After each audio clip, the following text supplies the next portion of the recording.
Here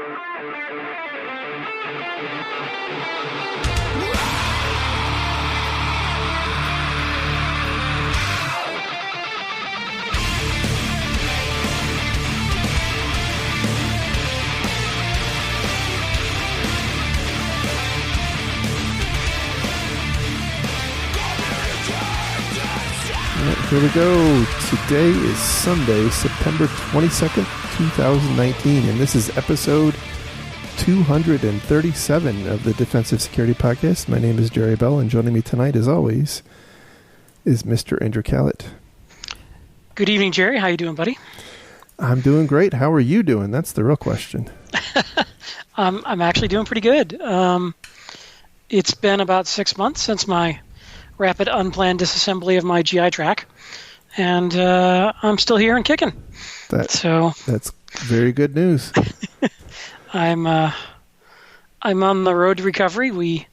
About a month ago, we did a pretty major surgery to start putting my bits back together, and I've got one more big surgery coming up in about 2.5 months to kind of finalize my repairs. And in theory, at that point, right in time for Christmas, then, right? Right. In theory, at that point, this will be behind me, which is pretty crazy to think about. It's been a year, but without getting too heavy, I've since learned from my doctors that I was hours away from not making it. So I'm just happy to be here. Yeah, well, we're all happy that you made it. So good. Thanks, man. Very good news. Good to have you back. I'm feeling better and stronger. So getting a little bit every day. Awesome. All right. So it has been, I guess, about 3 months or so since we did a show. So a lot has happened since we last talked. A wee bit. Yeah, a wee bit. Let's see. Carbon Black was bought by VMware, right? Is that right? Yep. Bromium was just bought by, I think, HP. Yep. That's the new news. Craziness. There's speculation that Symantec is going to get bought by someone. There's like Fisher Price, maybe. Yeah, there's a lot of VC money flowing around. A lot of companies coming out of stealth, and a lot of them appear to be cloud related, which is not too surprising. Yeah, I will tell you, as it's a company who works a lot with cloud, there are an incredible number of startups in the cloud security space. It is hard to get my head around, to be quite honest, and keep up with the changing market in the cloud security space. So interesting times. Not to be sympathetic to their sales team, but imagine how difficult it is for them to get attention and try to get get their product known and their service known. And absolutely. But it also tells me that there's a lot of need. Which I see as well, that there's a reason that we're seeing so much activity in the cloud security space, and it's a little Wild West right now. Yes. I think it's some of the more promising players look like they're trying to establish a kind of a common management platform across different cloud providers. One of the issues that a lot of organizations, I think, have is each cloud platform has its own idiosyncrasies and different things that you need to do in order to operate it securely, and so that it's not very scalable, and it also doesn't make sense to lock your business into one particular cloud provider. So, as I was saying, it's not really scalable to have domain experts in each different cloud that you might use. So you're either stuck having to buy a busload of consultants anytime you want to do something in a new cloud environment, or you're going to have to rely on something that's going to abstract that stuff for you. So it'll be interesting. I don't know that anybody's really doing it well, to be honest. It's not trying to advertise anybody, but yeah, I think you're right. I think you hit it on the head about abstracting, but that comes with its own dangers. Yes. And the other thing I'm seeing is, a lot of the cloud providers are being forced into a bit of a defensive mode on security stuff, where I'm wondering if if some of these cloud providers are going to have to start auditing their own customers' configurations to protect themselves when their customers screw up, because it's bad press for the cloud provider. And it's kind of interesting that when a customer of a cloud provider misconfigures something or badly configures something, sets it up poorly, and they get hacked or they leak data, there is a blowback on the cloud provider that they're having to kind of defend themselves. And I wonder, if they might start proactively going, well, we've got to keep our own customers from being stupid. Yeah, it is not unlike, in my mind, the issue that drove Microsoft, I think, to incorporate antivirus into their product. Because companies were just getting pervasively compromised, and I mean home users as well. So I think you're absolutely right. There was a recent story, and it's not one that we're planning to talk about tonight, but I saw it in the news. One of the airlines, and I think it's the main airline in Malaysia, had a pretty significant data breach, and it was the result of again an open S3 bucket. And well, at least I think that's the presumed cause of it. And everybody went to Amazon, or the reporters went to Amazon and said, what the heck happened? And Amazon's response, as it consistently has been, our platform worked as designed. Nothing about this incident is related to the operation of the AWS platform. And it was a feature, not a bug. Yes, and so they kind of disavow responsibility, and that actually kind of dovetails into the story that I want to talk about, which is at this point about it's getting to be about 2 months old, but I still think it's worth talking about. And this is, of course, the Capital One breach that I'm talking about. There's a whole slew of different media articles about this. The one I've got up in front of me is from Krebs on Security, and the title is "What Can We Learn from the Capital One Hack?" And just to give a bit of a recap, there was, I think it was in late July, someone notified Capital One that a pile of their data was sitting out on GitHub, and this particular GitHub page was, clearly owned by a particular person named Page, and we know that because Page's resume was also hosted on the same GitHub site. By the way, Page was later arrested. Page was a former AWS employee, just to further muddy the waters, but there appears to be no particular linkage to that. She wasn't using any access she had as a result of working for AWS, as far as anybody knows. But in the end analysis, it appears that again, AWS's platform itself was working as designed.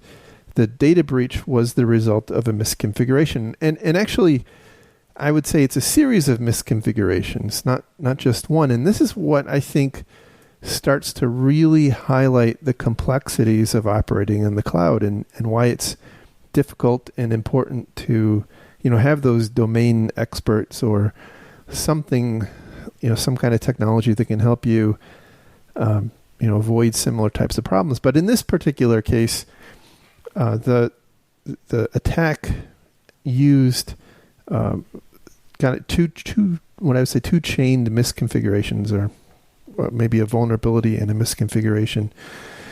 The way that Page was able to access this data and it's sitting in an S3 bucket was by using a server-side request forgery vulnerability to request from the metadata service broker in AWS a set of credentials, temporary credentials, which again operating by design, and so this SSRF request, which was kind of funneled through the application running on a Capital One managed server in AWS, reflected this request over to the metadata service provider and provided Paige back, apparently, with the credentials which granted access to this S3 bucket, which was everything Paige needed to be able to again, allegedly, download the data from the S3 bucket. I mean, at that point, once you have that credential, you can actually you can download it from your home computer, right? You don't have to be inside the network at that point. There was there's a little bit of uncertainty about exactly what component was vulnerable to this SSRF attack. Some people believe that it was the web application firewall, and some people believe that it was actually a Capital One web application. But because there was a mod security WAF in front of this environment, but mod security by default doesn't have a rule to block SSRF attacks.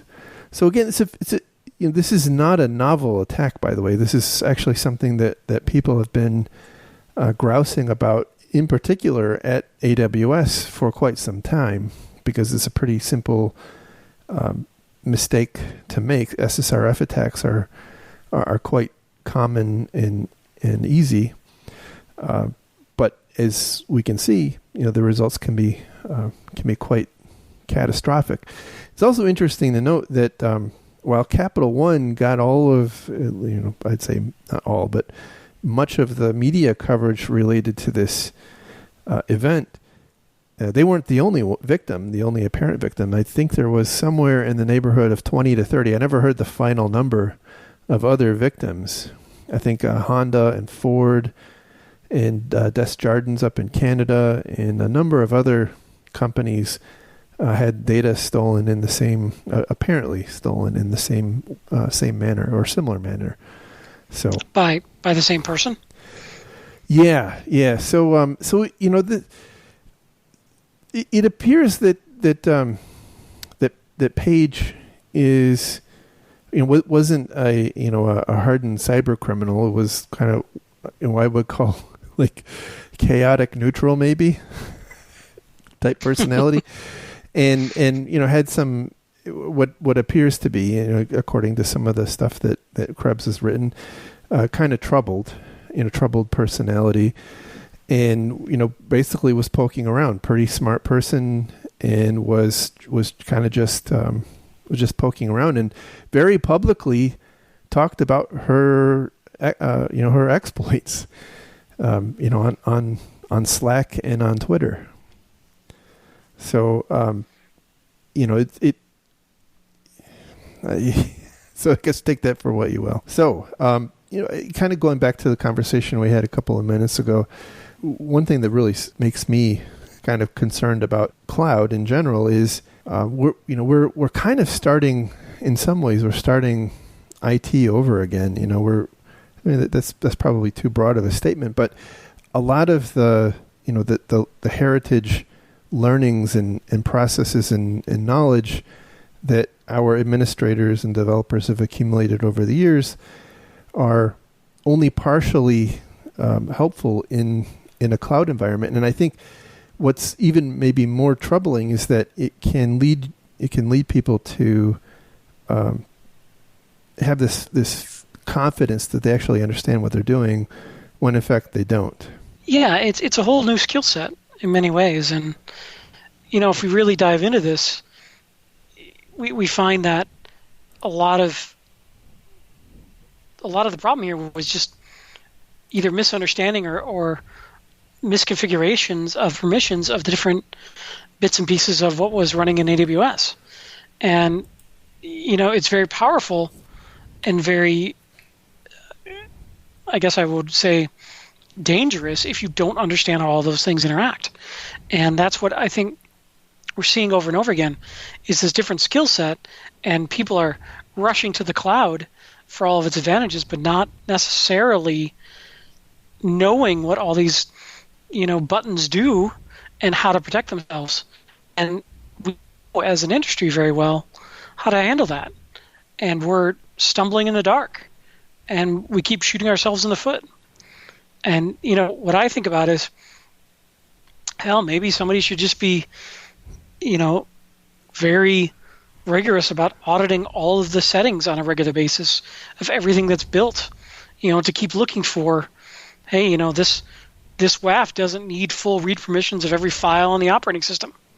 Right. Why is that the case? And, because when developers or whomever are building stuff out, sometimes they don't understand the implications of these settings, and it comes back to bite them later.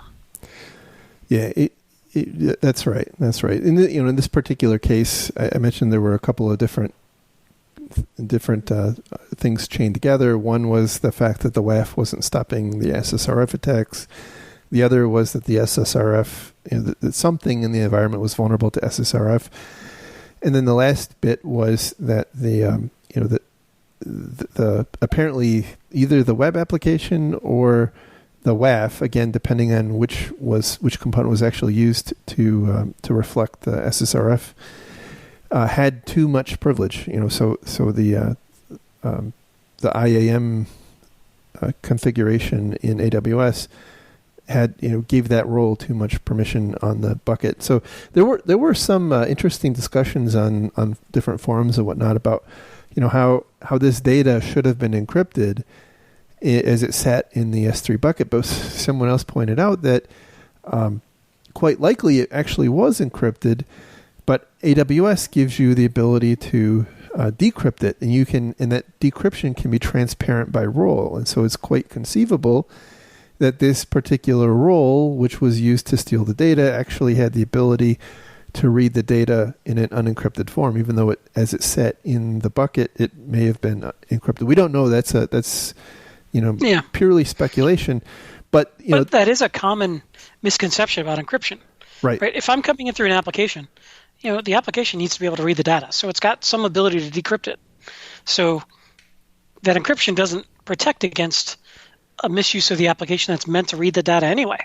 Exactly. Yeah. Exactly. So, I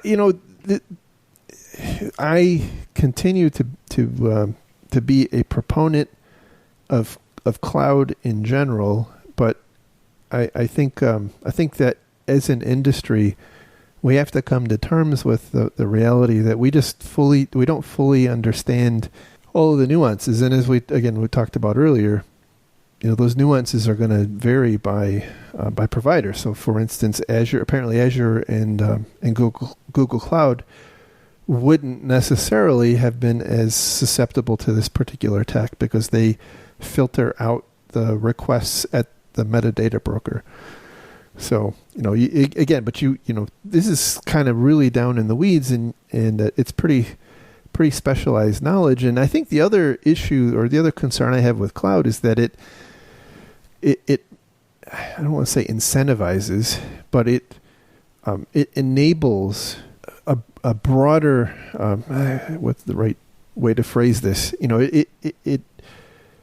don't have to have storage specialists and operating system specialists and network specialists and IAM specialists anymore, because everything is now kind of very easily configurable. And so you can conceivably get away without having those domain specialty skills. But that's probably not the right way to think about it. Just because you can. I mean, this is not a different discussion than my love-hate relationship with Active Directory. Just because you can set it up and have it more or less do what you want doesn't mean that you've done it in a secure manner that's not going to end up causing lots of tears down the road. Yeah, and in Amazon's defense, they have a lot of tools that can help audit this, but you got to know how to use them. Yes. And they have a lot of functionality that could solve this, but again, you got to know how to use them. Correct. And not only do you have to know how to use them, you have to know that there's a problem here that needs to be addressed. And I think that's one of the fundamental things. And let's be clear, right? Capital One is not an amateurish outfit, right? I mean, they probably have some of the better, highly skilled people in the industry. I don't really know what kind of organizational thing happened that enabled this particular failure. We probably never will know. In fact, one of the Krebs articles talks about how Capital One had recently poached a very bright cloud architect from Netflix to become the director of cloud security at Capital One. So, they clearly are not. That was before the breach had happened. I guess point is, right, if it can happen to Capital One, it can probably happen to many different organizations. And I think we just have to kind of redouble our our efforts to really understand the technology.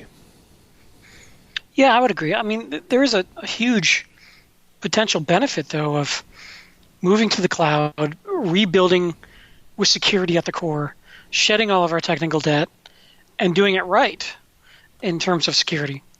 And a lot of companies are, because we don't hear about them, but some companies aren't. And I mean, I would just caution folks, it's not as simple as you think it is, but if you spend the time to really learn it and build the model, the security model, before you build the application, not let it get away from you with shadow IT, you can have a really secure deployment. Yeah, someone was, I think it was Rich. It wasn't Rich Mogul. Somebody was quoted in one of these articles saying that their view is we can configure a cloud environment to be significantly more secure than an equivalent traditional data center IT environment. But it takes a different skill set. It takes longer. It takes it just takes a different process than we might be used to. But I think that's that you're on a good point. This is just because I don't like how people use Active Directory and I complain about how people are screwing up in the cloud doesn't mean that I don't appreciate the underlying technology and what it can do if it is if it's well managed and well designed. And I think that's certainly the case with cloud. But it is the future, and so I've said this on many occasions in the past. From a personal perspective, I know there's a lot of people who are maybe not a lot, but there are definitely people who are not fans of the cloud. They think it's just somebody else's computer, and why would you ever want to trust that? But the reality is this is the future, and if you want to establish a place for yourself, becoming conversant and knowledgeable on how to how to secure and not only secure but by the way also respond to incidents in cloud. These are kind of unique skills that in some ways are significantly different than what we've had to do in traditional IT. So very true. I would agree. Most of these vendors have really good free online training, so it's just a matter of investing the time.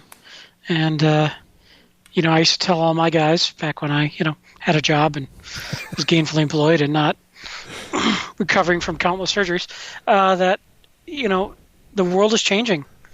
And at least have a good working knowledge because it's coming and it's not going to stop. Yeah, absolutely. So anyway, I think we'll cut it off at that point. Good discussion. It was good hearing from you again, Mr. Callett. Good to be heard from, and always great talking to you, Jerry. Well, likewise. And so, hey, I personally am about to be traveling for about the next month and a half but I will try as I can to to have more of these on a more frequent basis. So look forward to speaking with everyone again. And again, if you like the podcast, give us some love on iTunes now that we're back. And for those Patreon donors who have stuck with us, thank you very much for doing that. Yes, very much. Thank you. And with that, we'll talk again real soon. So thank you. Take care, everybody. Bye-bye. Bye.